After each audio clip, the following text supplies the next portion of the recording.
Hello all, welcome back to my channel. ఈరోజు నాకు మా నాన్నకి చాలా ఇష్టమైన పాలక్ పన్నీర్ రైస్ చేశాను లంచ్లోకి. సో ఆ రెసిపీని మీతో షేర్ చేసుకోవాలని ఈ వీడియో చేశానండి. సో ఇంకా ఈ రెసిపీ ఎలా చేయాలి ఏంటి అనేది చూసేద్దాం. ఈ రెసిపీకి మనకి మెయిన్ కొంచెం పాలకూర కొంచెం ఎక్కువే పడుతుందండి. అండ్ పన్నీర్ ముక్కలు ఇవి చిన్న చిన్నగా కట్ చేసి పెట్టుకున్నాను.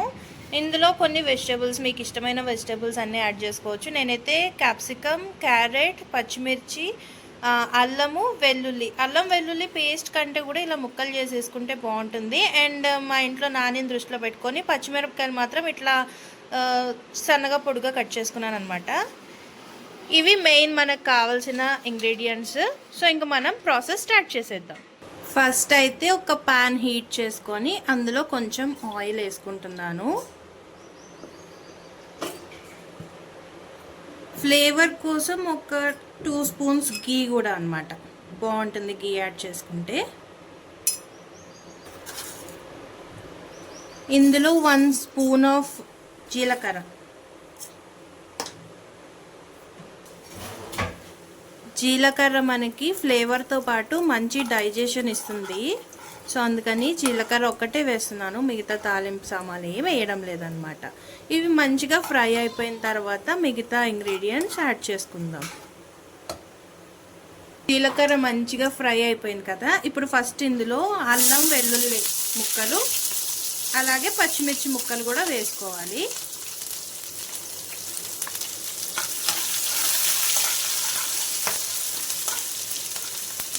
ఒక 1 మినిట్ అట్లా టాస్ చేసిన తర్వాత మిగతా వెజ్జెస్ కూడా యాడ్ చేసేసుకోవాలి.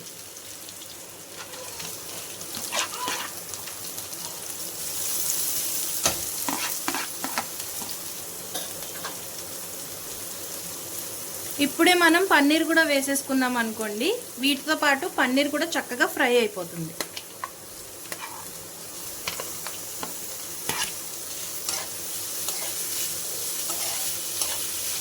ఇప్పుడు ఇందులో మనం సాల్ట్ యాడ్ చేసేసుకుందాం. సో దట్ ఈ వెజిటేబుల్స్ ముక్కలు, పన్నీర్ ముక్కలు అంతా కూడా ఈ సాల్ట్ని అబ్జర్వ్ చేసుకొని టేస్టీగా తయారవుతాయి. ఈ పన్నీర్ ముక్కలన్నీ బ్రౌన్ కలర్లోకి వచ్చేంత వరకు ఫ్రై చేసుకుందాము. ఇవి త్వరగా ఫ్రై అవ్వాలంటే మూత పెట్టేసుకుందాం. సో దట్ మూత పెట్టేసుకుంటే తొందరగా కుక్ అయిపోతాయి. ఒక్క 2 మినిట్స్ తర్వాత మూత ఓపెన్ చేస్తున్నాను. పాలకూర 1 బిగ్ బౌల్ ఆఫ్ పాలకూర మొత్తం ఇందులోకి వేసేస్తున్నాను. ఒక చిన్న టిప్ ఏంటంటే, పాలకూర కానీ వంకాయ కానీ వండేటప్పుడు మనం సాల్ట్ అనేది చాలా తక్కువ వేసుకోవాలి. అవసరమైతే మళ్ళీ యాడ్ చేసుకోవచ్చు, కానీ ఫస్టే ఎక్కువ వేసేసుకుంటే ఉప్పు ఎక్కువైపోయే ఛాన్సెస్ చాలా ఉంటాయన్నమాట. ఇప్పుడు దీన్ని మొత్తం మంచిగా కలిపేసుకుందాం. పాలకూర ఎక్కువైపోతుందేమో అనుకుంటారేమో, ఈ పాలకూర అంతా ఉడికిపోయిన తర్వాత చాలా తక్కువ అవుతుంది అన్నమాట.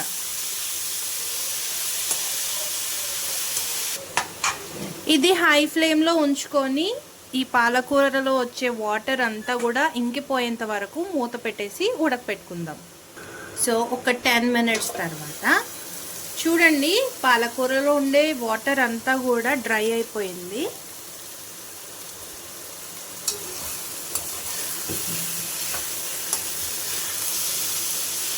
ఈ వాటర్తోనే పాలకూర ఉడికిపోతుంది కూడా. సో స్పెషల్గా వాటర్ కూడా వేయక్కర్లేదు దీంట్లో.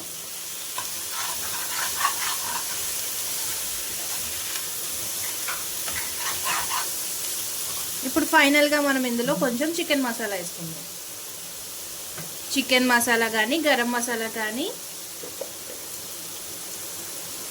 మీరు రెగ్యులర్గా ఏదైతే యూజ్ చేస్తారో అది ఒక 1 స్పూన్ వేసుకోవాలి.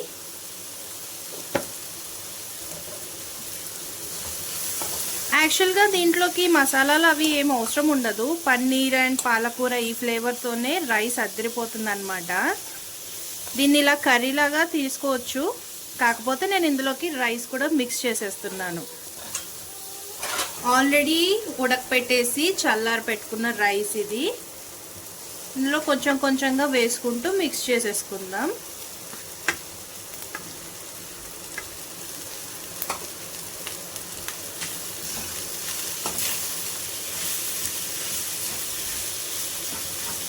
సో పాలకూర తినడానికి ఇష్టపడని పిల్లలు కొంతమంది ఉంటారు కదండి, అలాంటి వాళ్ళకి ఇలా చేసి పెడితే మళ్ళీ మళ్ళీ అడుగుతారనమాట, మమ్మీ పాలక్ రైస్ చెయ్యి అని. సో పాలకూరతో ఎప్పుడు బోరింగ్ పప్పు కాకుండా అప్పుడప్పుడు ఇలా చేసుకోవచ్చు.